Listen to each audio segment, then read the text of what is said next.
DJ. Hi. I don't even know what to do. Oh boy, it's gonna be a rough one. We're gonna get through it together, though. We have actually seen worse, so yeah, We'll try to thanks keep for our joining me, man. profanity to a minimum, I Yeah, guess. yeah, we know there's family, there's kids out there And listening. that's We not a know the referendum on you. 2024. I'm pretty ticked off at this game. So Yeah, both of us. this was that game had everything bad in it. But before we get into that, let's shout out our Let's talk about something sponsor. good. Yeah, our sponsor, 305. definitely. Yeah, 305 800 pain. After an accident, every minute counts. With one call to 305 800 pain, you get immediate access to trusted doctors and attorneys who guide you step by step. With an A+ rating from the Better Business Bureau, they are a brand you can trust. Much like Five Reasons Cane's 305 800 pain is focused on the local community of Miami-Dade County in South Florida. They'll handle all your accident needs, including car accidents, personal injuries, and related legal matters. So after an accident, be sure to call 305 800 pain. The number is the brand, 305 800 pain. Después de un accidente, cada minuto cuenta. Con una llamada a 305 800 pain, ustedes pueden obtener acceso inmediatamente a doctores y abogados para ayudar con todo el proceso. Con una clasificación de A+ del Better Business Bureau, pueden confiar en ellos. 305 800 pain tiene mucho en común con los 5 razones que están enfocados en la comunidad local de Miami-Dade County y el Florida del Sur. Ellos pueden ayudar con todo después de un accidente, incluyendo accidentes de carro, lesiones personales y otras cosas legales o relacionadas. Entonces, después de un accidente, llama 305 800 pain. El número es el nombre de la marca, 305 800 pain.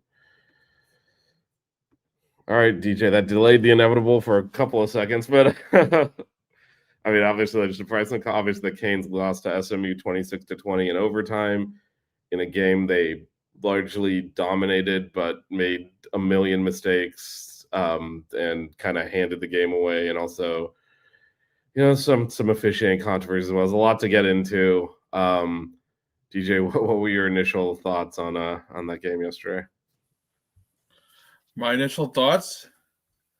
I mean, everybody, and not just you guys. A lot of Canes fans I talked to over the winter said, "Oh, Carson Beck won't have these interception problems. He's got much better receivers than he does at Miami."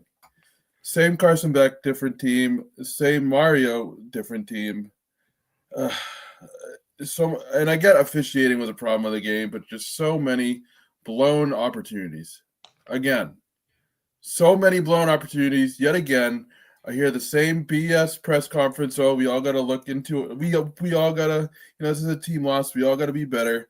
He probably pulled out the same script from Middle Tennessee, from Georgia Tech. I mean, it just felt like Groundhog Day yet again. And I understand the officiating wasn't very good at all, but one of the things that really stood out to me was the offensive line play. I saw so many tip passes and batted balls, and as much as I'm upset at Carson Beck and whatever, the offensive line did not play good either, and the offense itself just looked disjointed in the first half. They played a little bit better in the second half, but I mean, it just wasn't enough. And again, we struggled with a mobile quarterback. Now Jennings is really, really good. He's probably one of the best mobile quarterbacks in the country. And so, I mean, he's not a bad player at all, but just so many things that we've seen over the years kind of culminated in this game, from the game itself to the press conferences to the turnovers to the officiating. It was just it was same crap, different year. So I gotta say, I am shocked that you started with Carson Beck. I thought he played excellently yesterday. I don't know what the hell. I'll be honest, like that first interception, he threw a touchdown and JoJo somehow passed it to the defender. And the last one, Malachi Tony's supposed to undercut that receiver, like that defensive. Why he faded behind him, like that's an insane route that he ran. That's not the right route. He tried to lead him into that space and he ran out of the. I mean, Carson Beck was the least of our problems. I have a big issue. This is something we talked about all year with the stupid preset penalties, and that look, some of the penalty. Look, we're gonna talk. We'll talk about overall the officiating later because there were several key plays where they frankly just cheated for SMU, just to be blunt about it, and otherwise the Canes would have gotten out there with an ugly win. But first, I want to focus on why it had to be an ugly win because it should not have been that close. But the pre-snap penalties, the stupid mistakes left and right, and the sloppiness overall. I mean, once again, we had a bunch of false starts. We had David Blake jumping off sides. Like, it's the same crap as last week.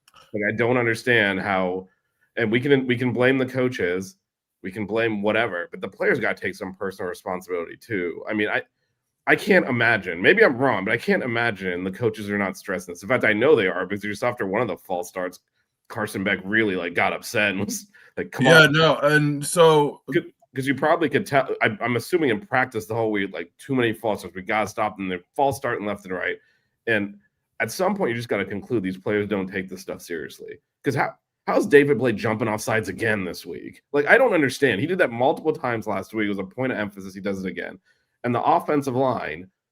I'm sorry, if you're going to dominate, you got to get that yards and short yards. Twice they got pushed back in short yards. One time the Canes kicked the field, the other time was a fourth down.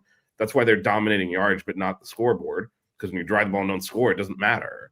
And that offensive line with the false starting and getting pushed back in short yardage, that's a big problem. I don't understand how we're in the seventh. That was the 8th game of the season, and they can't get their shit together and just, hey, stop false starting. And I think it finally tipped Carson Beck over when we had another like 3rd and 57 because of all the penalties. Just like, he finally started yelling at him, because I'm assuming the whole week of practice, like, we cannot do this. And they're out here false starting left to right. And then how loud was it there? It got louder in the second half. It was an 11 a.m. kick, and it was cold and it was rainy. Yeah, I saw so TV. It was not loud at the beginning. I guess Mel is up. It was not loud at the beginning. By the second half, it got louder. But like that, they just don't focus and they don't pay attention. Frankly, you got to assume the players just don't care. Like, perfect your craft, people. Like, stop. There's no coach in America. I don't care if it was Manny Diaz or Randy Shan or whatever that's coaching to false start. Like, that's on the players. You got to keep your stuff together. Like, I know everyone wants to kill Mario, and we're going to talk about him as well. But like, well, I do think he shouldn't be absolved of criticism at all. I mean, this is the 3rd year in a row we've done this stuff. No, he shouldn't be absolved of criticism. However, the players have to take some responsibility too. You can't tell me that someone's coaching them to like false start. To a point, but if it's not getting through, it's not getting through, and that's not his fault. But maybe he needs to kind of deliver the message better. I don't know, but we've seen these same things with multiple teams. It's not just this year. No, for sure. But I do have a problem when after a win, the offensive linemen are clowning around on Instagram Live, and then they're false starting 6 times the next game. Like, hey, like, take it seriously. It's a long season, and you're acting like fools when you win, and then you lose, and it's like, okay, why are you? Like, the whole thing is just ridiculous. It's ridiculous behavior. It's unserious. And frankly, this game should have been over in the first quarter. Yeah. Driving to go up 14-0. And then, I mean, the offensive pass interference on Malachi Tony was borderline. It's not an egregious, not nowhere near the some of the other calls later, but that killed that drive. Ended up having to. That was a tough call, but I think it was the right one. I think it was borderline. It's one that, like, if they didn't call it, no one would have said anything. Yeah. But that killed that drive, right? I mean, and then I think Mauanoa ended up getting holding. We had to punt after we were inside the 25. Like that type of stuff. Like, that's 3 points. That kind of mattered. Just the sloppiness. Every time the team got momentum, they would do something stupid. We're going to talk about there was, I think, 3 very egregiously bad calls we're going to talk about later that were game deciding, actually. But look, and let me go ahead and put the stats up here. The officials did not make, the Canes false start repeatedly and do all the other stupid crap they've been doing all year. So that's on the Canes. And 65 passing yards. I didn't realize it was that many. Well, because they had negative rushing yards until overtime. Yeah. But the run defense was good, and then I mean, they made some throws and definitely like missed OJ Frederick and CJ Daniels. That throw to Hudson on the sideline by Jennings was outstanding. I don't think they could have defended it better. It was just a really good throw. I mean, also Jennings. They made some plays, but I think the Canes left them in the game, and that's where it hurt. Fletcher getting injured at the worst possible time hurt too. Yeah, I will say the other thing. I mean, look, there were in the first quarter, there were 2 awful drops, or I guess one was in the actually they were in the That was in the second quarter. JoJo, who Yeah. started off on fire, had 5 catches, 81 yards, and a touchdown. And Carson Beck hits him in stride. He had got inside the safety. I mean, he was going to the end zone with that, and he bobbled it up into the air, turned an interception. They throw a touchdown on the next play. It's tied instead of 14-0. That's probably the biggest play of the game. Yeah, because that's game over. Yeah, no, that one. I mean, it took a weird ricochet, bounced right into the defender's hands. I mean, and by and large, JoJo had a really good game. I thought he made some plays, and he was the receiver that we've been wanting to see. But that play that led to the interception loomed large. Yeah, that lost the game to a certain. I mean, that put SMU back in the game because the Canes were dominating at that point. And then look, we've been talking a lot about this player. At the end of the half, Elijah Lofton dropped a touchdown, and you got to catch the ball like that. Those 2 drops. I mean, I know kicking a field goal at the end of the half, so that cost 4 points, but that is 11 points in drops off the Cane side, and plus 7 that's 18 points. Like that is and you end up losing in overtime. I mean, those are mistakes you just can't make. And you got to catch the ball when it hits you. And this was another game where both Lofton and Lyle, I felt, were forced into the game plan. Yep. And they did not need to be. And I'm really tired of hearing about, they practiced so well. How are we going to stop these? They have yet to, in 2 years, both of them have been here 2 years, they've yet to perform on the field during games. And they keep forcing them in there and trying to make them do things that I guess they're seeing in practice. And it's not happening.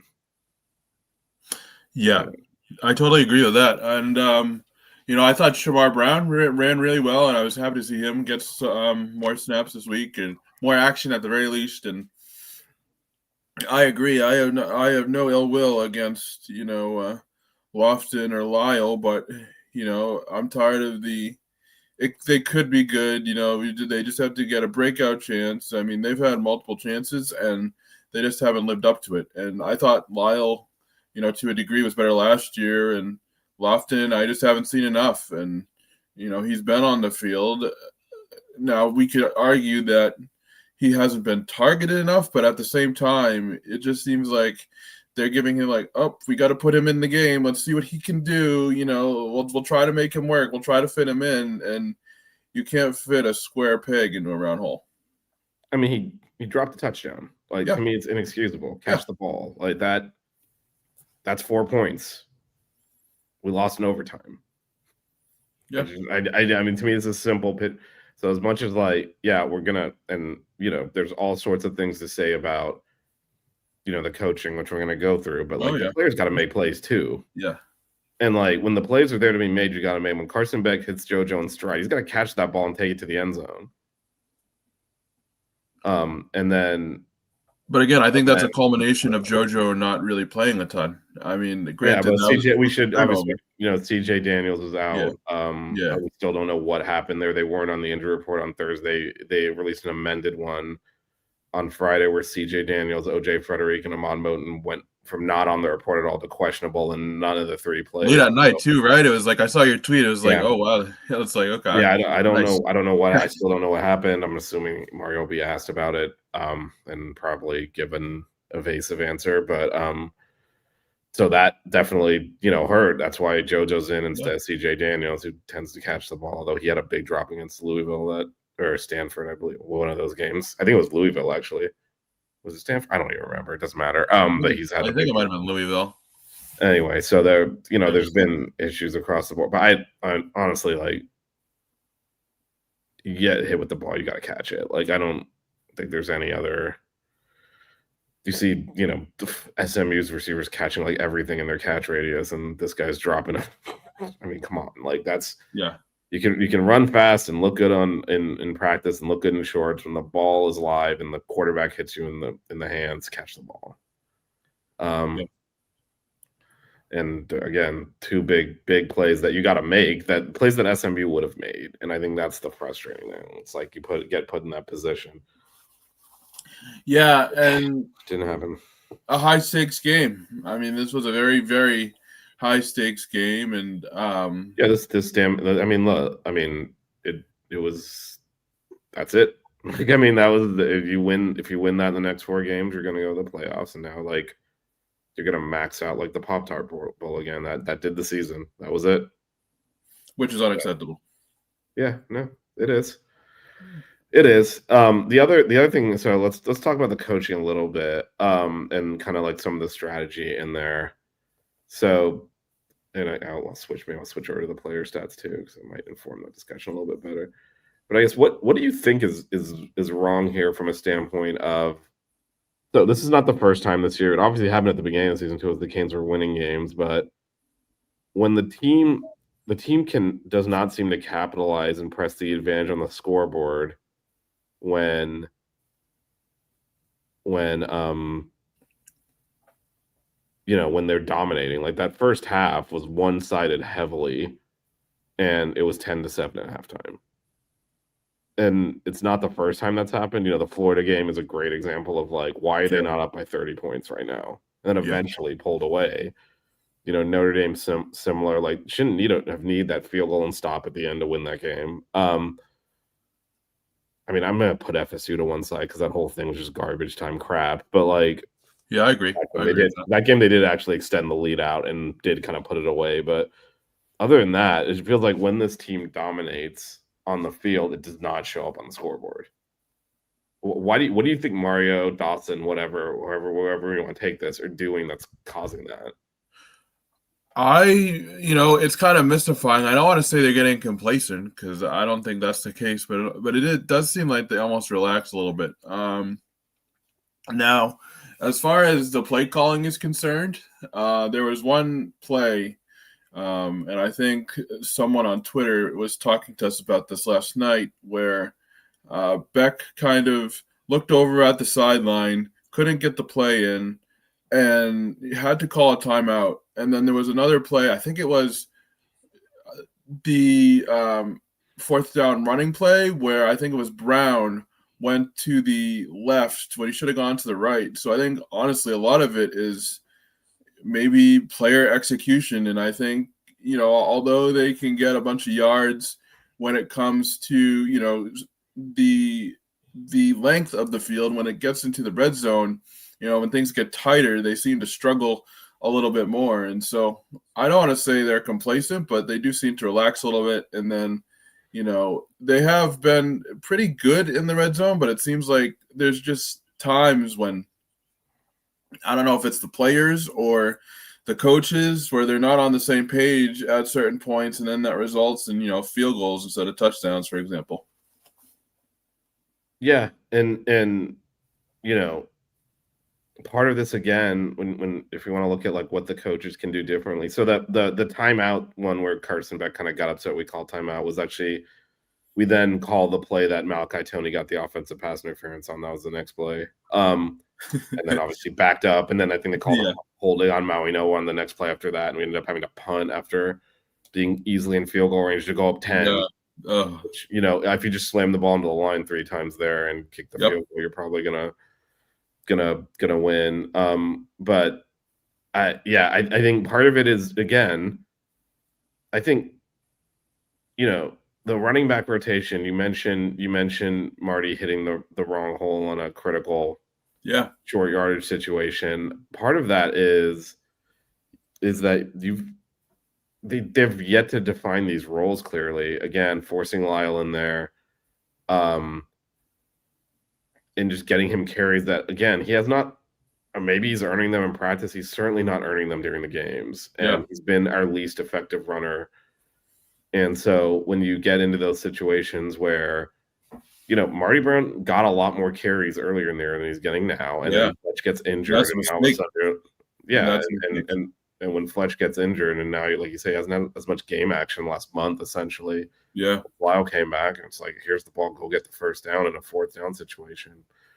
So a tough ask, but he should still know. I mean, again, you're bringing these guys in. I think, and I don't know where the line is on. I think the easy cop out answer is everyone's to blame.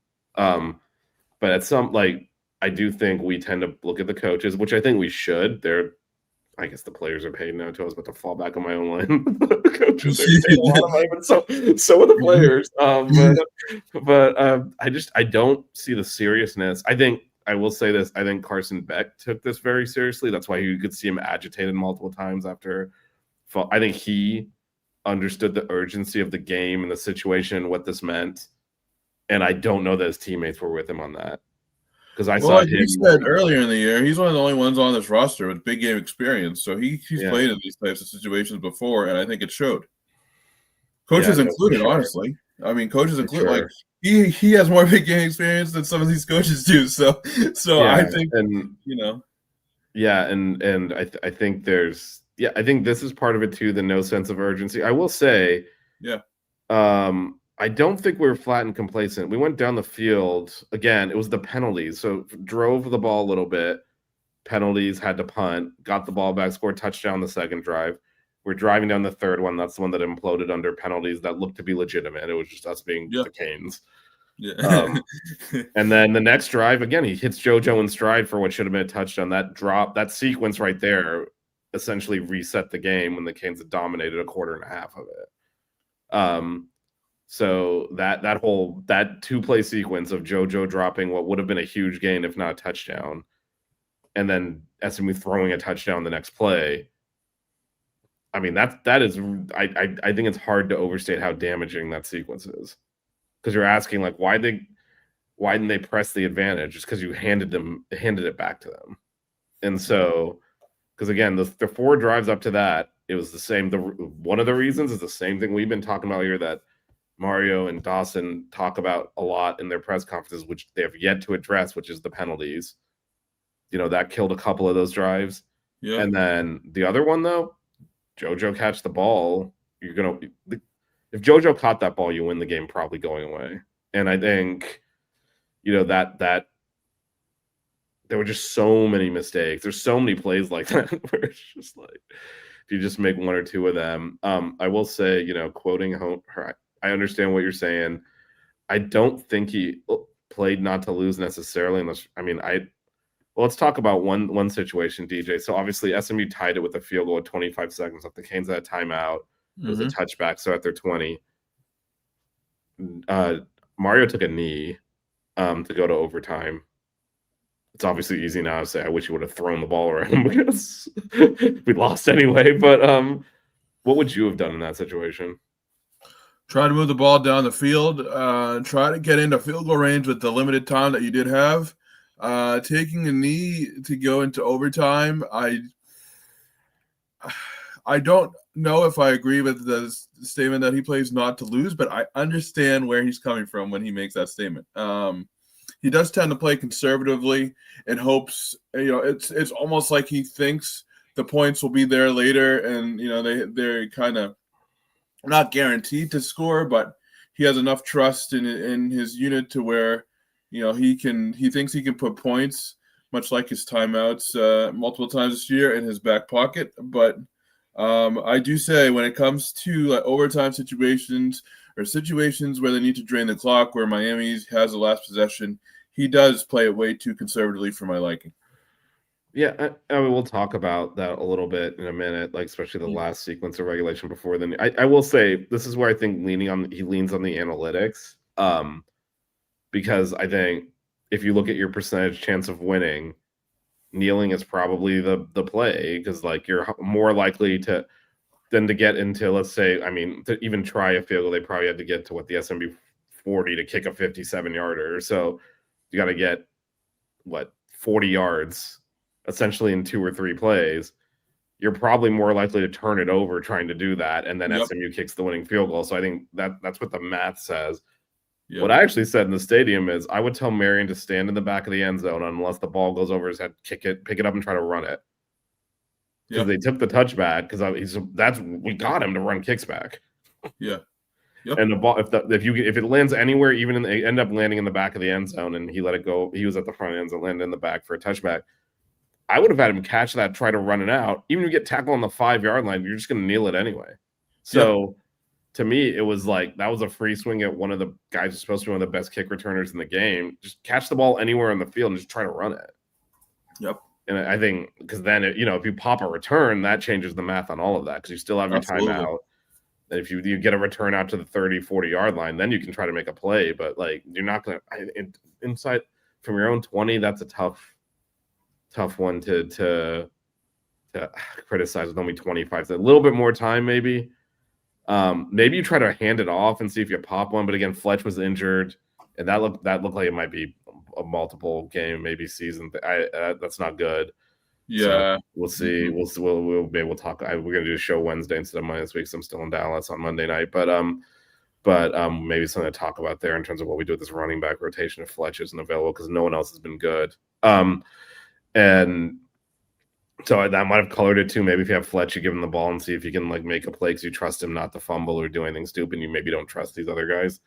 But yeah, I took the knee there. That was I think the other thing though. Look, I mean, if you're gonna quote Herm Edwards, we should point out he was an awful coach and got fired on the field at Arizona State after imploding with the Jets. So Yeah. he gets shouty at the press conference, but he sucked at his job. So I mean, I don't know that that's necessarily who we want to lean on.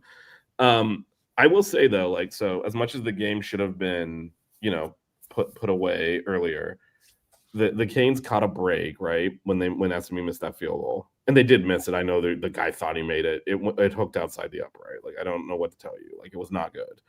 I don't know why. It was a weird one because it started inside and then it went wide and then it came back behind the upright, but it went around it. Like, it was no good. So the Canes got the ball back with 6:20 left. And honestly, that is the only time the entire game they played winning football. They said, okay, we got to eat 6 minutes off the clock. SMU has 2 timeouts and the 2-minute warning.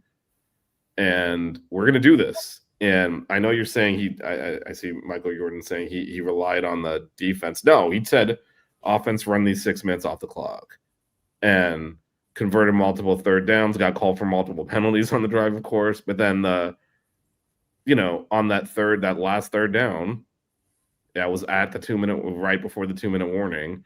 If you get the first down, you can take a knee. SMU's out of timeouts.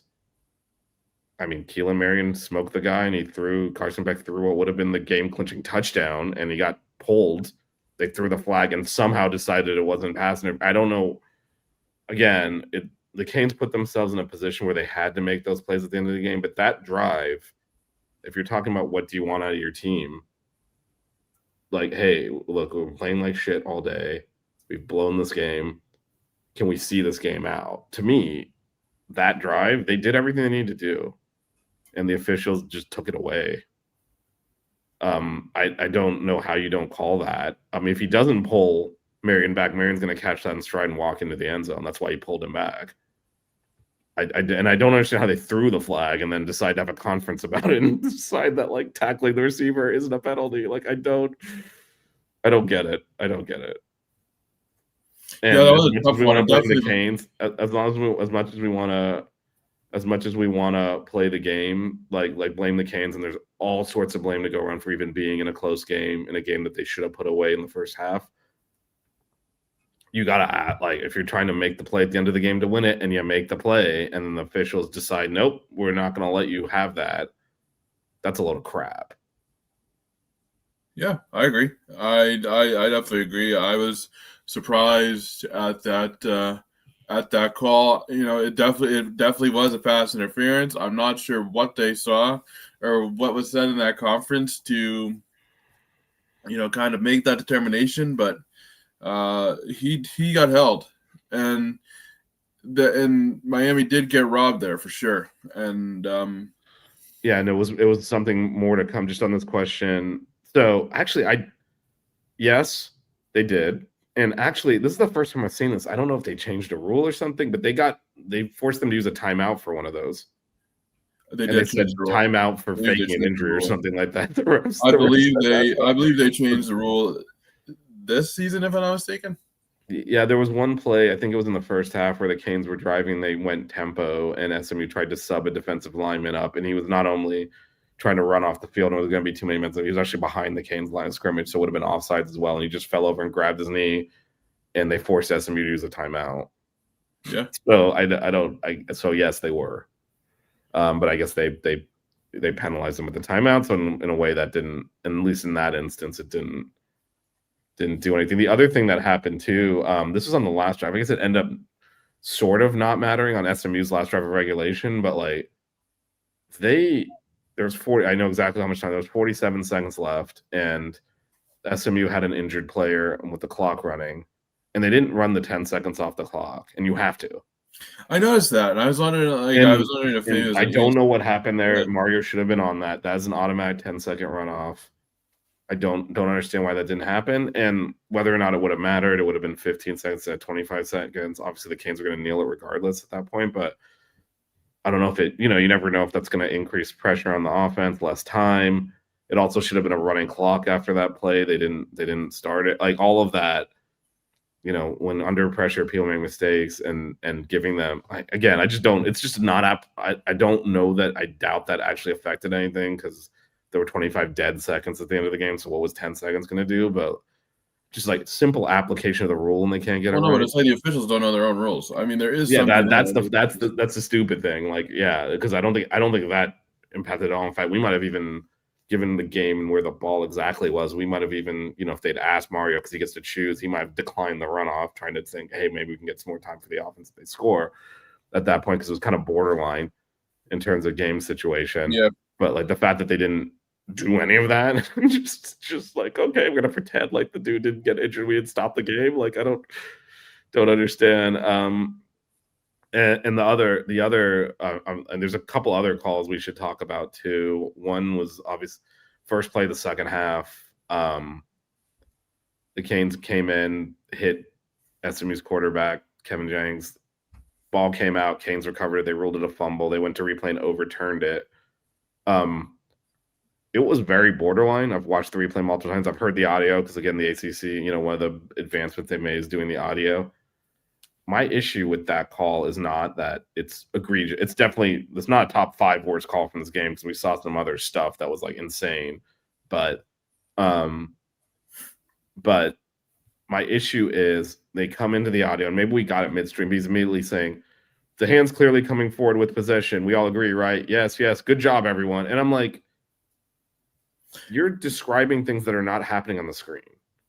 Yeah, what was that? Like, was that supposed to benefit? Like, was that supposed to be for the fans? Was that supposed to be? Well, it's supposed to inform. I think it's overall a good thing, transparency wise. They've been doing this all year in these ACC games, but it's the only conference that I think it's good transparency wise because it shows you like what they're talking about. The problem here is they don't even know what they're talking about. For example, like the Virginia Tech game last year, they would have said number 37, which is Horton, touched the ball while standing out of bounds before the Virginia Tech player, so it's clearly incomplete. And then everyone would have looked at it and seen, oh, they're right, and they wouldn't have had any of that controversy because it took like 5 days later for them to explain why they called it, and then you realize, oh, it was a right call. 5 days on the field or 5 days in real time? Yeah. Well, both. It felt like 5 days on the field. But in this instance, he's describing something that was not obvious. Yeah. In any of the replays, like it's clearly no, it's not, and the reason that clearly matters because they ruled it a fumble. If they had said it was incomplete, I don't think it was clearly that it was not. His arm was not going forward either, so they would have left it incomplete, which would have been fine. That's the rule. But I don't know how they all just definitively said that he was throwing the football. Yeah. Like to me, that's an egregious overturn because they had to get conclusive evidence to overturn that. And they're communicating on this radio and conclusively like using definitive, like it's clearly coming forward. We all agree, right? And it's just like, no, it's not clearly coming forward. Like, what are you looking at that we're not seeing? It makes me wonder if those conferences are ultimately just decided by one guy while he takes the other's opinions and then makes his own decision. I mean, it would be the incompetent ACC that cheats for the wrong team. But well, don't worry, the Big Ten's like this. The SEC's definitely like this. So yeah, but they tend to favor the teams that the power programs. Like they should have been cheating for us, not against us. But the problem I had with that is they overturned it, and he's describing stuff that I didn't see. Yeah, no, I saw like they did this thing on TV. They brought in their rules expert, you know how they have those, and they did all that, and then they made that call, and I'm like, am I on a delay? Because that doesn't match up with what I'm seeing. And then I guess we saw it correctly, and it didn't make sense. So there you go. Yeah. I mean, so that obviously, again, it was 10-7. That was the first play of the second half. The Canes had recovered a fumble like the 10-yard line at SMU. So I mean, with the red zone offense, who the hell knows if they would have scored? But SMU did go down and score a touchdown to take the lead on that possession. So it was a huge swing. And again, it felt like if the Canes could ever get up more than one score, the game probably would have been over, and that would have been an opportunity to do that. And then, of course, the pass interference picking up the flag was horrible. And then the other one that I think rivals it, you cannot call that unnecessary roughness penalty there. I don't on the last drive. It was 4th and 9, or 4th and 11, whatever it was. It was 4th and long, and the Canes were in a position to end the game again. Now, of course, like you don't know for sure SMU wouldn't have converted, but it's 4th and long. It favors the Canes. They snapped the ball. Right before they snapped it, we call timeout. But they snapped the ball. Everyone's blocking. The clock is running. Lightfoot goes around the end. He actually gets pushed a little bit by the left tackle towards the quarterback. He hits him lightly. He tried to pull up out of it because he realized because the quarterback wasn't moving. Calling that a personal foul is just insane. See, when you have to then say, hey, everyone thought the play was live, so reset the game clock. That's a trigger that maybe you shouldn't call. If he lit him up, if he like went full steam, he tried to pull out of it. There was contact with the offensive lineman right before. I mean, that's an absurd call. That's an official trying to insert himself into the game. I actually agree. No one would have said anything. No one would have said anything if you didn't call that. I agreed with the call because Bain pulled up and you saw him stop, and it seems like Bain heard the whistle and then Lightfoot came in at the end. So there were a lot of bad calls, but that was one I actually did agree with, and I totally disagree. That was an awful call. Not only again, watch the replay back. The offensive lineman actually pushed him too. It's an insane call because the offensive lineman in front of him was blocking. Fair enough. The clock was running. They had to add 8 seconds back to the clock because they thought the play was live. No, the clock that's like that was crazy. The clock running and no, the whole play was running. And again, if he like nailed him, like lit him up or something, he didn't do that. To me, it's you don't have to call that, and no one would have said anything. That's fair. Why are you inserting yourself into the game? That's fair. No, they repeatedly did that. I think that was a terrible call. It's one that you just don't make the call. Like you don't need to do that. I had more issue with obviously the call at the end. I mean, the PI is bad too, and that's bad. And but it's just like I don't think they needed to insert themselves into the game at that point. The official was looking to make a play and he made it. Like seriously, you could actually we were sitting on that side of the field and you could see it in slow motion. You're like. He paused, and you're like, "Oh no, here it comes!" And you reach for the fly, like crap. But again, we shouldn't have had to be in this position at all, right? But I think my frustration with it is this is not it's not the 80s, it's not the early 2000s. You're not going to blow everyone out, and other teams get away with winning. I mean, Texas needs overtime to beat Mississippi State. Georgia needed like a bad call to get away from Florida yesterday. Like these things happen, and we should be talking about an ugly win. And we're not because the officials insert themselves multiple times down the stretch of the game to keep giving SMU chances. It's not right. It's messed up. It is. No, I totally agree. But when you play like shit and then you have horrible officiating, I mean, it was right. And that's why I struggle with the takeaways from this game, right? Because both things are true. Yeah. It should have been 21-0 in the second quarter. Like if Lofton and JoJo catch the ball, like that's it. Like the game was way over. So like you can point to and all the false starting, like we can look at the penalty stats are obviously hugely one-sided. Which and I don't know, since you're down there, you might have a little bit of more of a clear view on this.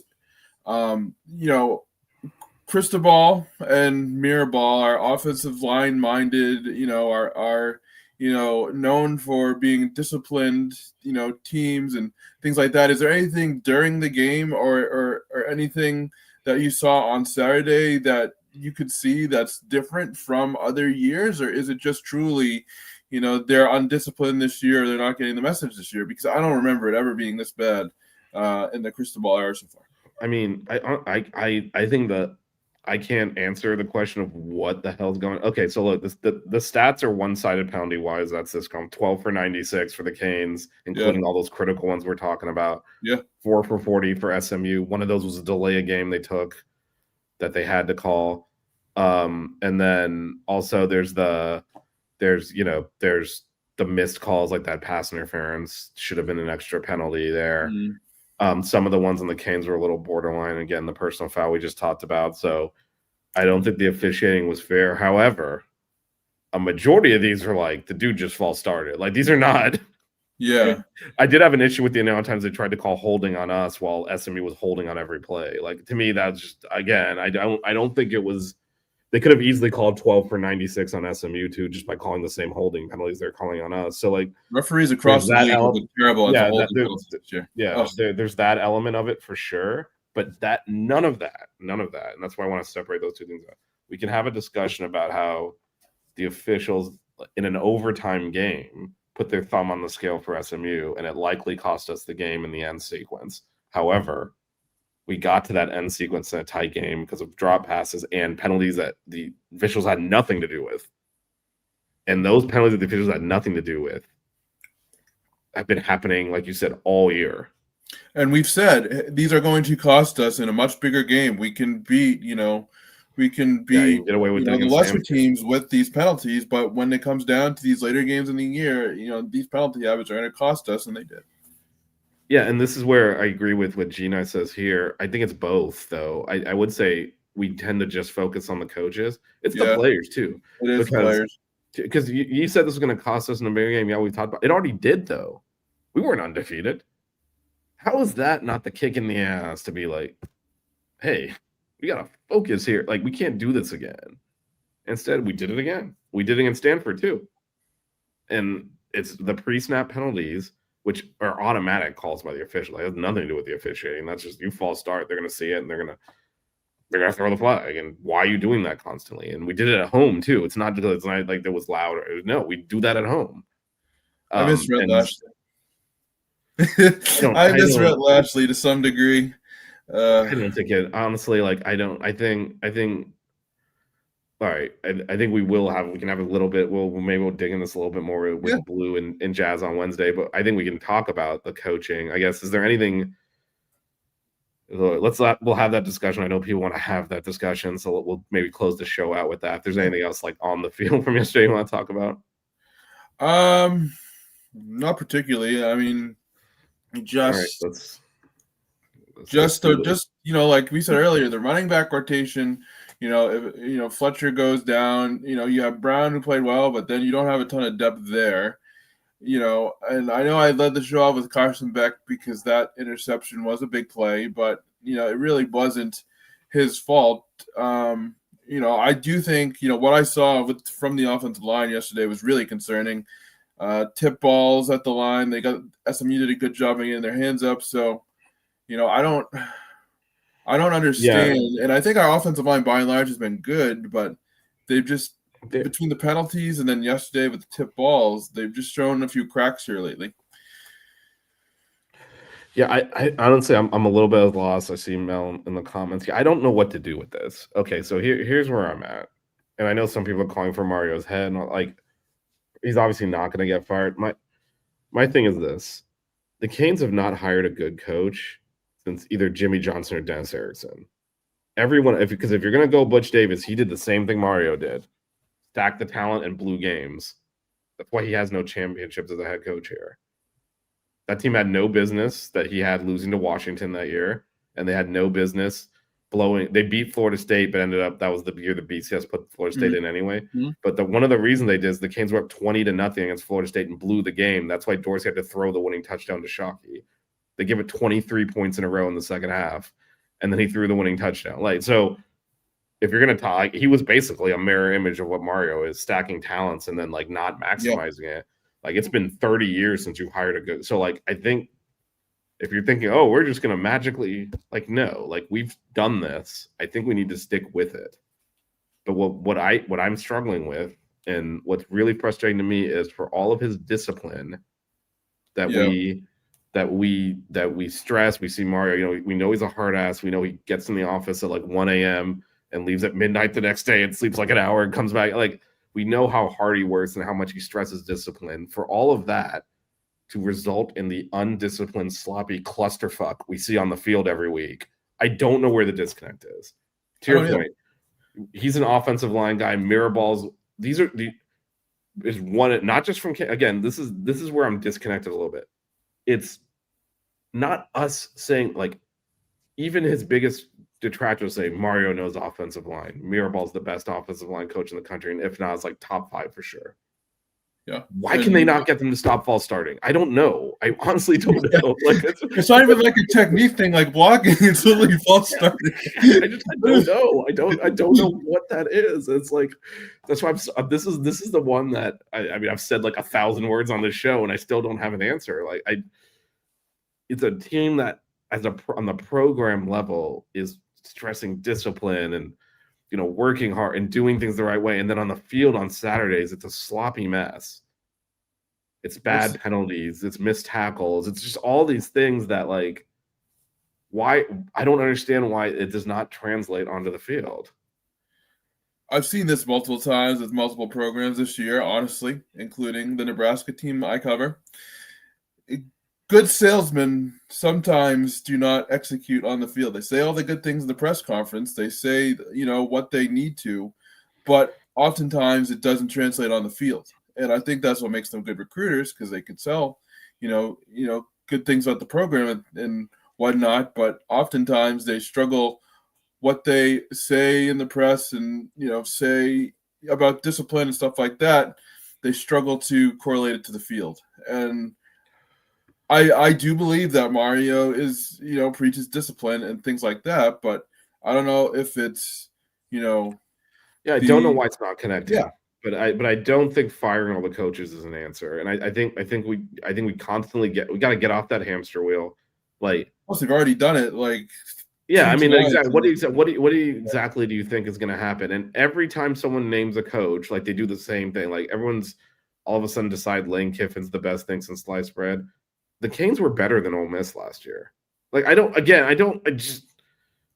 they were better than them until yesterday. Like this year, like I think people just look. We got to take it. I don't know the answer to how we get from where we are, which is a very good football team that doesn't always play like it, to where we're more consistent, so we don't lose these games. But I don't think resetting the program is going to get you there. We got to somehow figure out how to take a next step. And to Mel's point, like they clearly, I mean, I've not seen Carson Beck that mad after a false start this year. Yeah, I think they probably spent the entire week saying, do not do this. And I think part of it, look, there is a level, I think as much as we say Mario's discipline, there is a level of unseriousness around some of these players. You know, honestly, like I think we led the show off with this a little bit, like, the idea that David Blake jumped off sides again in this game after last week's offsides fest he participated in is insane. Like, I mean, I'm sorry. What? Like, come on, man. Yeah. He's the tackle too. He's not even the end. He's standing. He's right next to the ball. Yeah. Like, what do we do? Like, what is that? And as much as like, I'm not going to blame Jason Taylor for that. Like that. What is that? There's certain things as a high level FBS football player on NIL money that all these guys are on of personal responsibility. I see Carson Beck taking it, and you could see like these things hurt him when he doesn't play well. And he's trying to get everyone to come with him, and they're not. And I think that's where we saw the frustration boil over. I don't see the rest of this team with that same sense of urgency. Of like, I think it really, really matters. This should be our singular focus, not going on Instagram Live and clowning around in the locker room. Like, this should be our focus.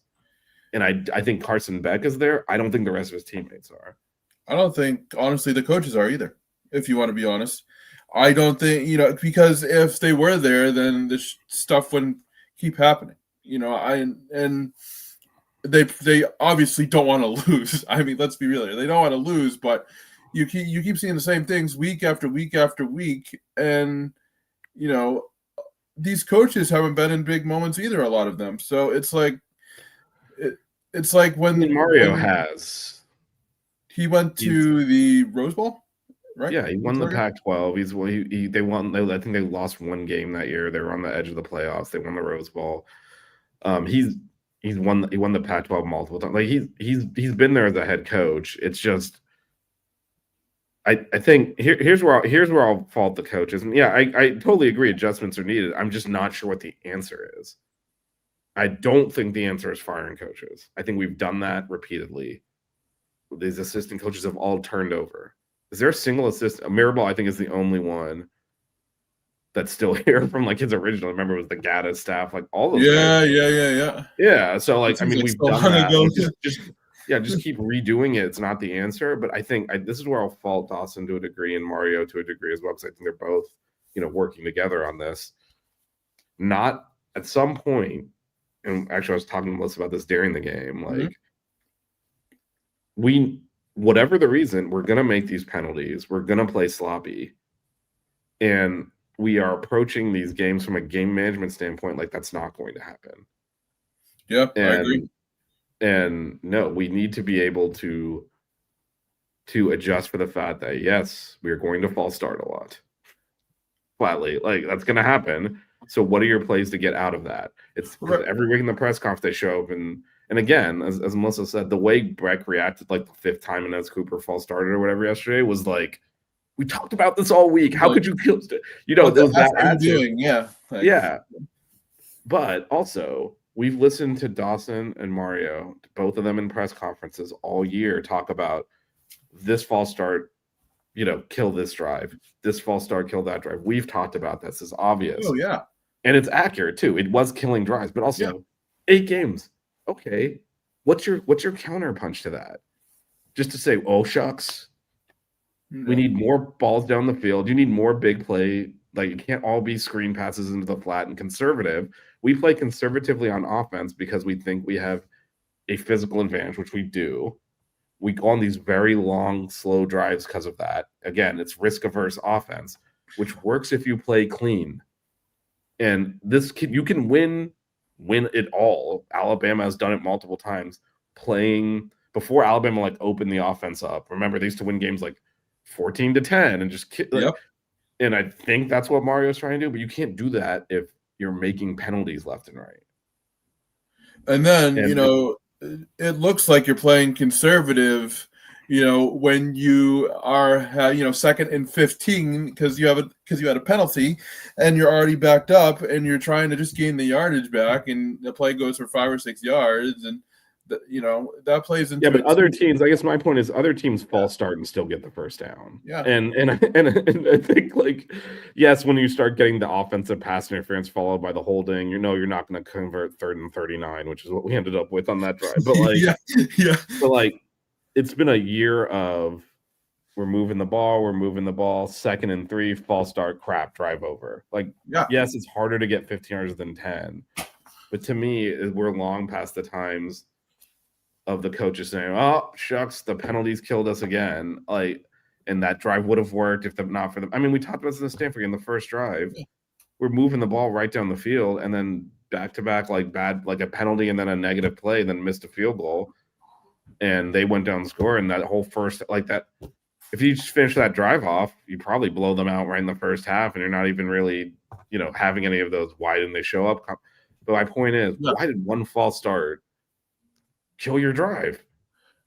Well, that oh shucks mentality to me, and I know exactly what you're talking about because I agree, means that they have when they get punched, they have no counterpunch, so to speak, or they have a very poor counterpunch, plan B that doesn't work out. And, it seems like, and you kind of alluded to this a little bit earlier, when they need to make adjustments, they somehow can't. It's either, for example, screen passes or throwing the ball deep down the field, or there's not a ton of, creativity when it comes to, getting yards back, making adjustments, adjusting the game plan at all. And I think that's why, when we fall behind the chains, or get a penalty, we can't bounce back from it. Yeah, everything is conservative. Everything's in playing in that pot again because they know we have a good defense. And look, they move the ball. We very rarely go 3 and out. Like the ball's moving. Yeah, I agree with that. Yeah. But it presupposes you're not going to shoot yourself in the foot at some point. And again, we're having a very different conversation if the team catches passes that hit them in the hands, or if the team doesn't make the stupid penalties. However, that is this team. Yeah. At this point, that is this team. And for the coaches not to have a counter punch for, hey, this is going to happen at some point. Yep. It's going to go wrong. What is our counter punch to that? It's to make 2 more conservative play calls and punt. That's not acceptable. And they've had 8 weeks to figure this out. And the only time we didn't do that was that last drive. That they got the illegal man downfield. They called a false start, and Carson Beck, they let him throw down the field. Anyway, on 3rd and long, it was 3rd and 13. Instead of checking it down, he threw a 15-yard pass for a first down. There needs to be more of that. You need to take more chances with the football down the field. I think they're so concerned with just don't lose the game, they're actually losing it. Because I think they come to these games saying if we play clean, we won't lose, which is true. However, you're not going to – when do you play clean? Who do you think you are? Yeah, I know. You don't play clean? Like, what are we talking about? We have 25 penalties a game. We don't play clean. I mean, yeah. So it's like, so I think, for example. Yeah, I get it conceptually. Like, if we play clean, we will win. Which would have, I mean, if we played clean yesterday, we'd probably win by 5 or 6 touchdowns. To be honest, the way they were moving the ball early and everything that killed it was penalty on the first drive. Yep. Touchdown the second drive. A crap load of penalties on the third drive. And then the drop from JoJo. I mean, it could have been 28-0. Yep. Because they hadn't been stopped yet, just stopped themselves and said it was 7-7. But that is this team. So I don't know how you, and that's why I've been a little, this is what, again, I'm kind of at a loss here because I get it, right?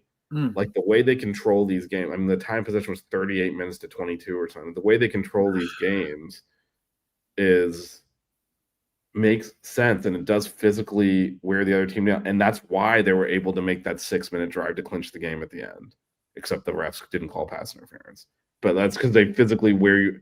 So I get that approach, but I have, had an issue with the pace by which we play, because again, when you play at that pace, you are removing margin for error, and I think in their heads they're like, "This is a good thing," because the only way we lose these games is with these errors. Well, they're doing it. Right? But you make the errors. Like, you gotta the fact that that's who you are. Yeah, they're doing it. They're making the errors. And so you're playing a style that's reducing margin for error, which is normally a good thing for good teams, except we're undisciplined, we're sloppy, we make a million mistakes. And I know Carson Beck has thrown interceptions this year. Sometimes, like, our receivers are not clean in their route running. Our running backs hit the wrong hole a lot. Like, you'll see the hole open up. I'm like, why'd you? I think that's why Dawson yelled at Mario on the sideline, or not yelled at him, but he was talking to him, and you could see Dawson be like, Brown should have gone here instead of up this way. Like, you saw the hand motions. It's like, yep. Yeah, and I do, but again, I think there needs to be some personal accountability. I think we need to, and when you talk about adjustments, yeah, I said this after the last game. I was like, when David Blade jumped offside the second, I was like, bench him the rest of the game. Who gives a shit? Stanford. Like, there needs to be some kind of, and yeah, offensive line false starts. Take them out. Put a freshman in. I don't care. There needs to be some accountability in this program. Like, these are not the quarterback. The quarterback's different. The quarterback, you got to, like, keep in a bubble, and, like, you can't bench them for a bad one. Everyone else can come. Like, if a receiver drops the ball, go sit on the bench. Like, if an offensive line makes a penalty, go sit on the bench. If running back hits the wrong hole, pull them out of the game. There needs to be some accountability. And it's weird that there's not with this Mario team. It really is, because, and that's where I'm struggling, because he's as much of a disciplinarian as he is. This is a sloppy mess every week. Yeah. And that's why these games are even close. Yeah. No, I don't get it. I don't know what to do with that. I don't know what to do with that, but I do think I agree that, yeah, bench people for penalties or anything. Like if you miss a blocking assignment, go sit on the bench for a possession. At Like, least see what you we gotta have. introduce Some of these they keep younger talking guys. about the standard. What is the standard? The Pop-Tart Clowning Bowl. around on Instagram Live after the Pop-Tart damn game. Bowl. That's the standard. Like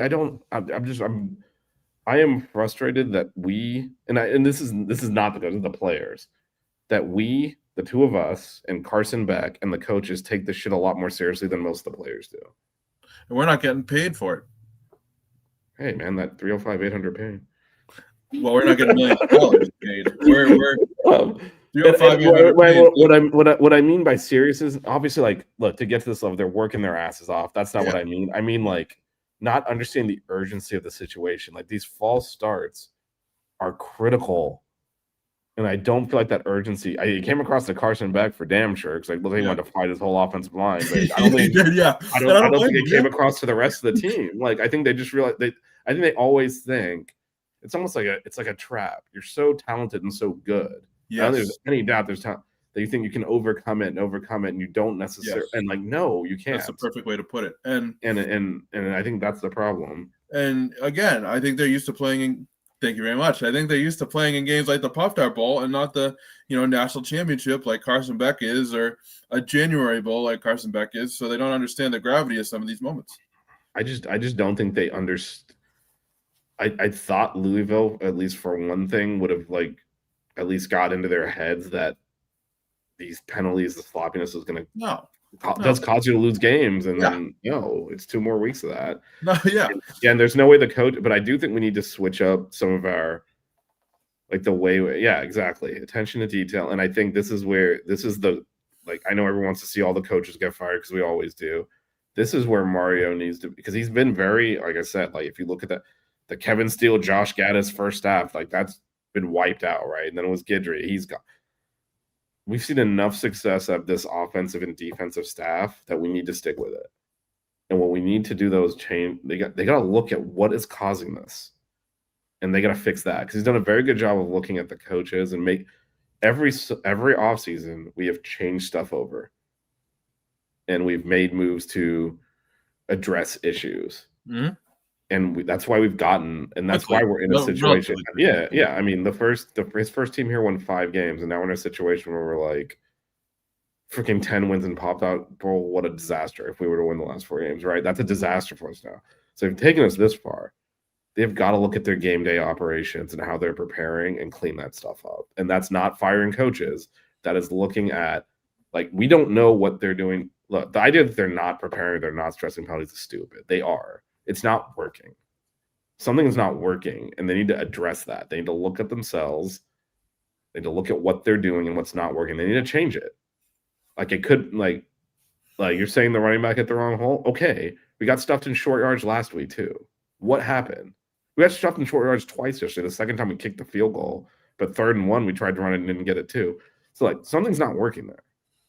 Right, you can say the running back hit the wrong hole once. Did it happen 3 times? No. Yeah. Like, there's something disconnected here, and it's an off-season discussion more so than something they're going to fix. And like the 3, like, I don't think there's basically no time to address this in the week. You travel back, you need to rest up because football kills your body.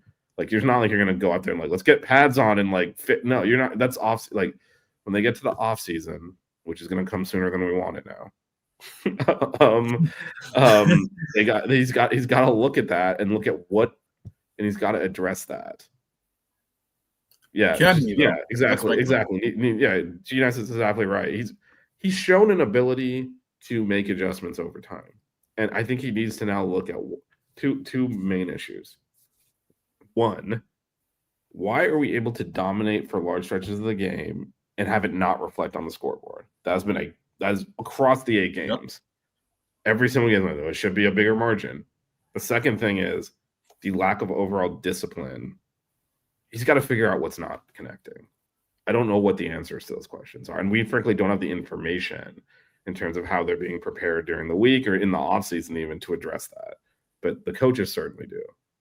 And if it's something with, like, I know, like, we lean on, like, and this is just me throwing shit out there because I don't actually think this is a problem, but, like, the running back coach picks the running back rotation, the receiving coach picks the receiving rotation. Like, Dawson's not saying which running back goes in the game. It's Merritt. And that's fine. That's a lot of schools do that. It's not like it's like, oh my God, I can't believe they're doing something stupid. But, those are the level of granularity you need to look at to say, is there a reason like that for some reason, like that a running back's making a mistake here or there, right? Or is there a reason that a receiver's dropping the ball? Like who's picking that rotation? Is there a disconnect between the position coaches and the offensive coordinator on some of these play calls? Picking the rotation has been rearing its ugly head in the running back room this year. Well, we think so. But then again, once Fletch is injured, like I want to see a lot of Pringle next week, to be honest, if Fletch is not going to play. But like I think once Fletch is injured, he'd cemented himself over the last few games. That's your guy. Well, yeah, what I'm talking about more, and like you mentioned, like Lyle, they started to add Lyle in more. Brown's carries go down. Brown gets a little cold, and but I'm wondering but even on that level, right? And this is again me speculating. I just wanted to point out, like, this is the level of granularity. This is where the fix is. It's not these high level things anymore. They've advanced well past that. It's now, like I always tell people, it's much easier to get from like unranked to 10th than it is to get to 1 from 10 or from 5 even. Mm-hmm. And we're trying to get to 1 now.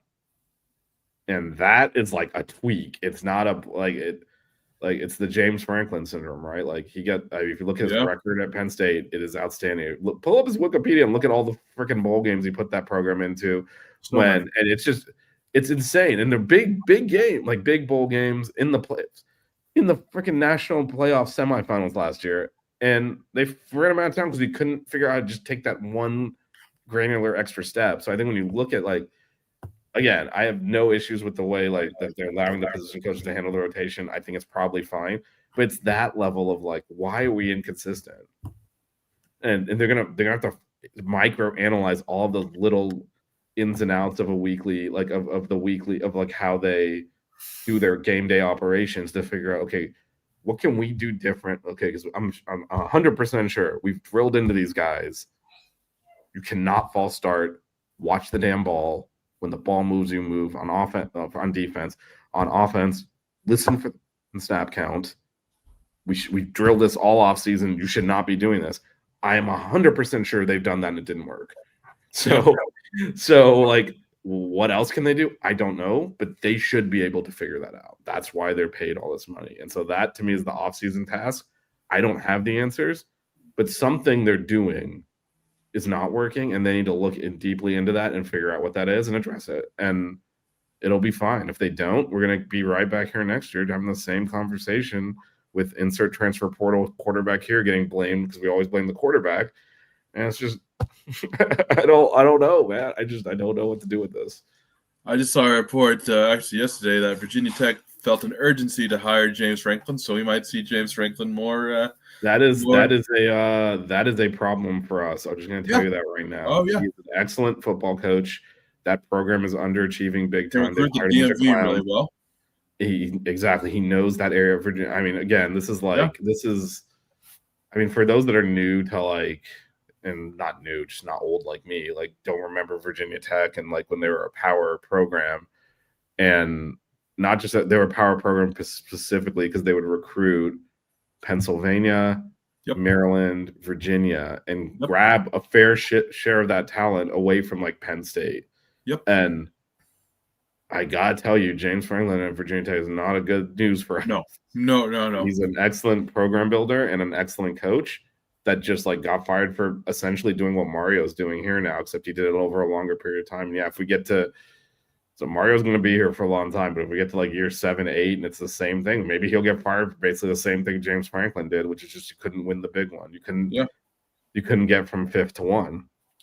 Yeah, I'm that's where hoping it's in right now. I'm hoping Virginia Tech is not feeling any more urgency today to hire James Franklin because I know I saw that. I was like, that is the worst possible outcome for our program. That's a program that should be a lot better, and he's an excellent coach. Specific. That's like they said that it's like, man, that's a great fit. There's not a ton of high expectations like there is at Penn State, right? So but I mean that's just an outstanding. No, I'm just saying in general, like that even works more to say because that'll give him time to build and. And he's gonna get them to 10 wins. I mean, they're gonna be a pain in the ass. They're a pain in the ass already. Yeah, they are. But it's gonna go new. He's gonna get them right back where Beamer had them, where they're on the cusp of like playoffs and championships every year. Yeah. And like, I wouldn't be worried about him nearly as much at Florida or Florida State, but Virginia Tech is such a good fit for him. Like you said, he knows that. He was at Maryland too before Penn State, and then Vanderbilt, like that whole area, he just kind of owns it. Yeah, no, he does. That's not good for us. So yeah, but anyway, that'll be off. But obviously, we're not gonna. Anthony, I saw your comment. I cannot disagree with you more that Mario should be fired. He absolutely should not be. I think that's crazy, and I think honestly, it's a play here. There's a lot that needs to get better, but he took over a dumpster fire of a program.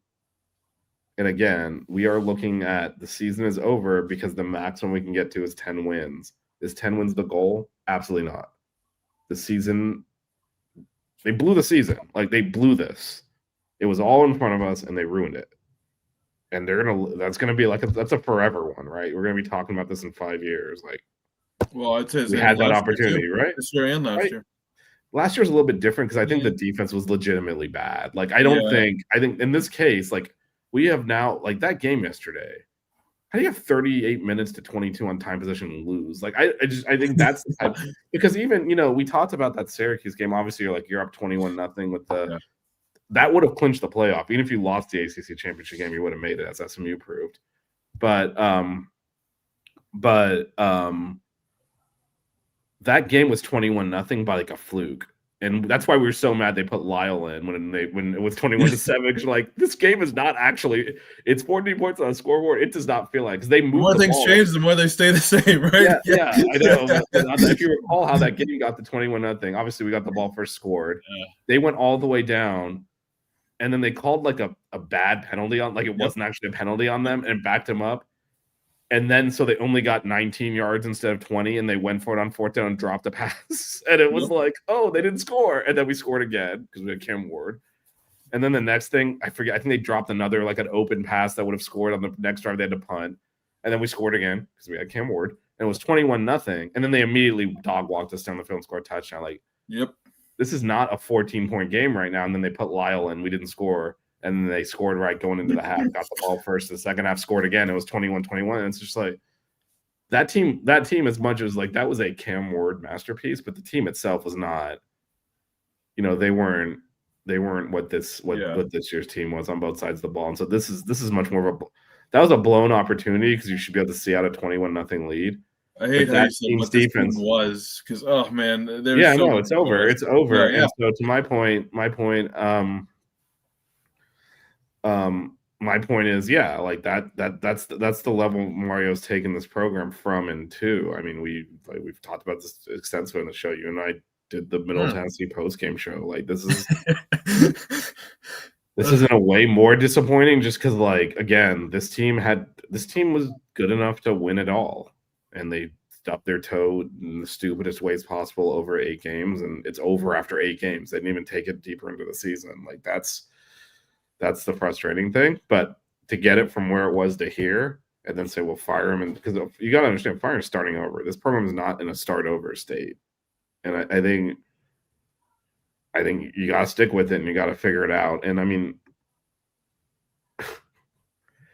Jeff Fisher was 1 yard short of winning the Super Bowl. I would be okay. I mean, I'd be devastated for the rest of my life. But if a linebacker makes an open field tackle on Malachi Tony's reaching the ball for the goal line to win the national championship, and it comes up a half a yard short, and you're like, oh, damn it. That's how close Jeff Fisher came to winning a Super Bowl. I mean, I know you're saying he didn't win it. Yes, that's technically true, but he came that close. And I think, again, a couple of things we're going to have to like, they got to coach better. We got to play better if you're ever going to get there. But at the end of the day, college football has changed. And it's just, you're not going to just show up and blow everyone out. Yep. No one is that good. I mean, Penn State stuck with Ohio State for a half yesterday. Ohio State didn't even win their division of the Big Ten last year before winning the national championship. Like, I think you got to understand the modern dynamic. There's a lot more parity. And so there is actually a lot more margin for error on your team. Like, we lost to Louisville. It's like, that's fine. Just win the rest of them. You're going to make the playoffs for sure. We couldn't lose twice, but we certainly, that Louisville loss is season over 15 years ago. It took 2 this time. The same they were talking about the Syracuse game. It's because we also lost to Georgia Tech like that. So it's a different sport now. And so you're not going to show up and be able to blow everyone off the field, but you also don't have to. And the way the playoffs work now, it is going to be a little bit more like the NFL, where it's like you get to the playoffs, you figure out like, okay, who are we playing? What's the matchup? Does it favor us? The best team wins is not like a concept in college football anymore. It's just not. It's all matchup dependent. Like Ohio State, like won the championship last year and dominated the playoffs. They would have been in like the freaking Holiday Bowl 5 years ago. 2 losses when your division. You're not going to a major bowl game. Instead, they're in the playoffs. So it's a different dynamic. And so what Mario has to do is get the team into the playoffs. And he's not done that.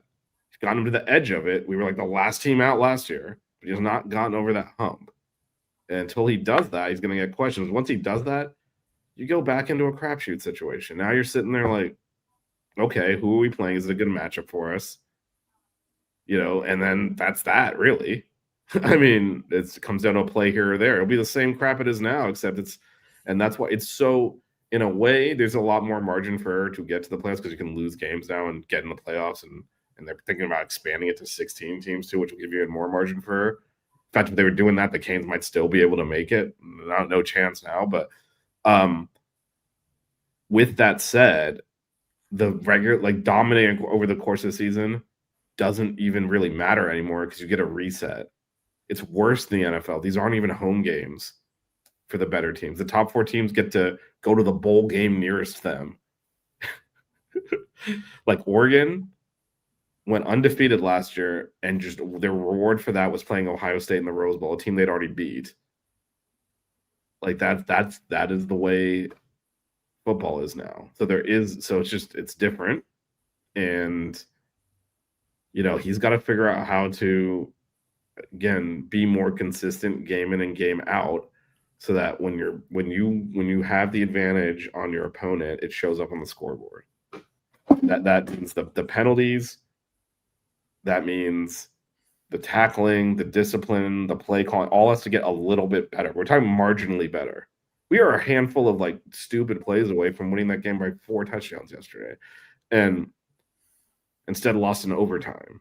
But there are improvements that can be made that can take these games out of the overtime zone. And that's what you have to do. And those are not big adjustments, they're small ones. Because some of them, frankly, are just player execution stuff, like catch the ball. Yeah. But we'll see. There's 4 more games left. All they can do now is, again, a lot of the stuff we're talking about is off season. It's not something you're going to be able to do in season. They're not going to show up next week and not make false starts. I know, but I didn't want to talk about off-season improvements this early. No, not in like November 2nd. I'm so disappointed. No, and that's what I'm saying. This is by far the most. We've been in worse situations. After Middle Tennessee State, it's like, is this program dead? Right? Yeah, it's definitely the most disappointing that I've been since Mario's been the coach. Disappointed I've been, because it's like last year, the Syracuse. It's because of where we were in that game situation, where it ended up. However, I mean, that defense was ass. Like that was like last year Jeremiah Smith would have scored 7 touchdowns in like the first quarter on us. We played like this is a team that has shown up every week and been clearly superior to the opponent and lost twice anyway. And that is mind blowing. And to me, that's the this is not last year. Like last year, Georgia Tech outplayed us for large parts of that game because like we couldn't get off the field. Like the score was not lopsided, but if you look at these, they just held the ball the whole game because we couldn't play run defense. Like this team doesn't have those weaknesses like that, and they lost anyway. and that's the frustrating part. Like it's all self-inflicted stupid stuff. Yeah, the opponent never did it to us. We always did it to ourselves. Like you can look at that Georgia Tech game and say they knew they could run the ball and play slow on us and hold the ball and keep Cam Ward off the field. And they knew that because we couldn't stop the run.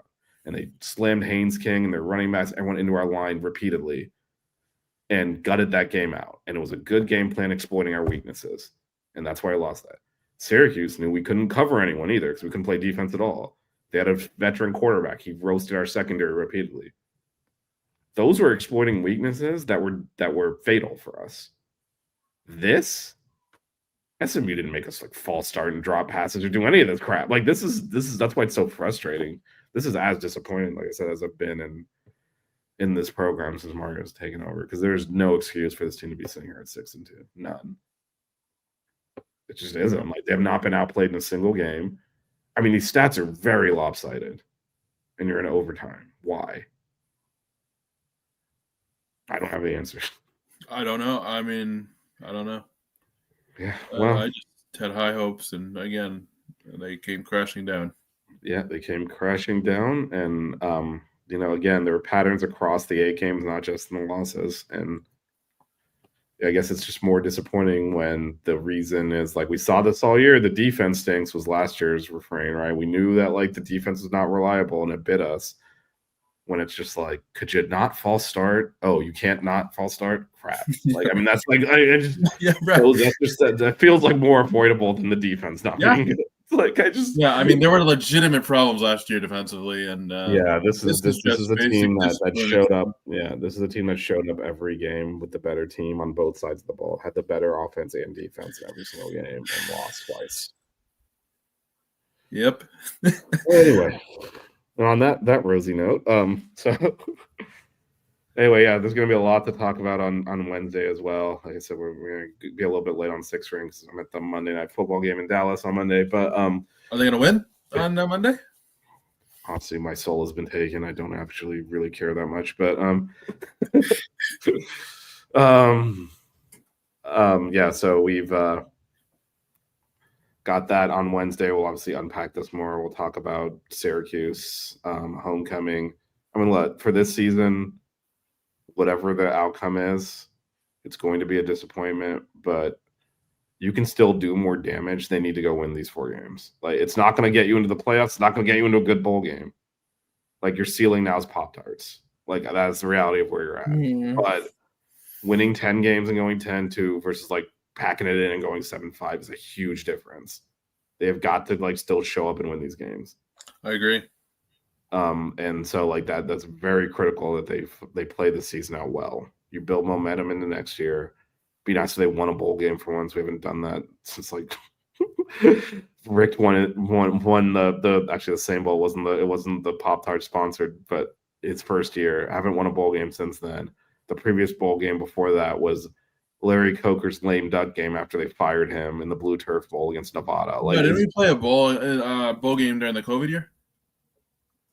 No, we opted out. I thought we played that game for some reason. No, we opted out. But also, we haven't. I'm talking about the ones we've won. We've not won a bowl game. Rick won that one bowl game against West Virginia, his first year, 2016. In 2006, we beat Nevada and Boise. Those are our last 2 bowl wins. So, yeah, this stuff matters. Even though it's not what we want, it still matters. So, yeah, they gotta bear down now. They gotta focus. It's gonna be a dejected locker room. You cannot like fold it in now and lose like 3 out of 4 or whatever, and then go 7-5 or some crap. You cannot do that. You've got to go win these games. And I think Carson Beck will keep pushing the team forward, and I hope they follow him. Because what I saw from the rest of that team was disconcerting from an attitude standpoint too.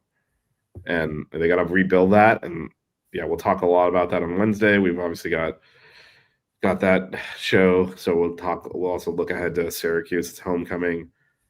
And hope the Canes can get back in the win column there, get the 7th win, and then senior day the week after that, NC State, and then 2 tough road games down the year, and they gotta buckle down because these are all Syracuse was really bad, so maybe not, but NC State could absolutely come in here and beat the Canes, and then go into Blacksburg and go into Pitt.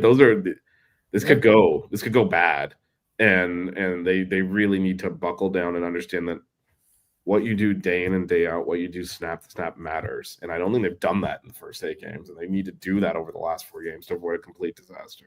When you get to the offseason, yeah, there's going to have to be some changes. Not necessarily, again, people losing their job, just changes to approach, changes to what's not working.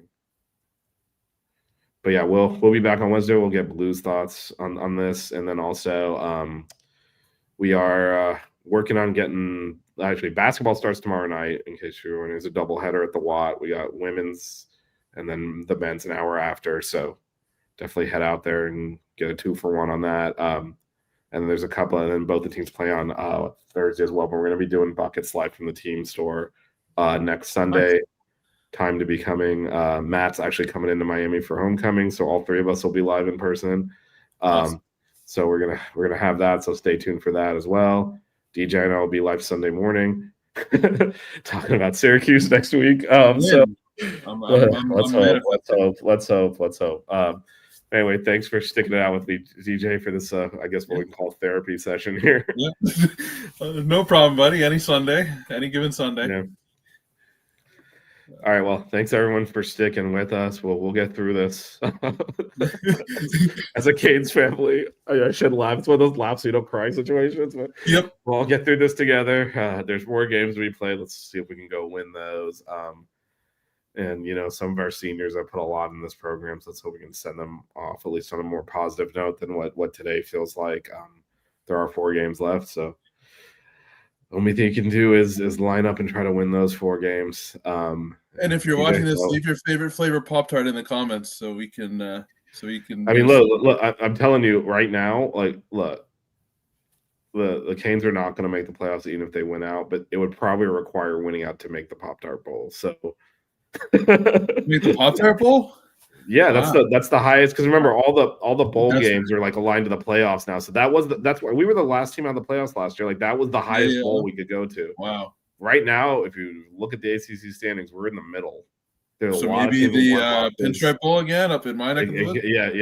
Oof. It could be that bad. So we would take. New York in December is miserable. Well, that's why it's very important that they buckle down and they win these games to avoid a complete embarrassing implosion.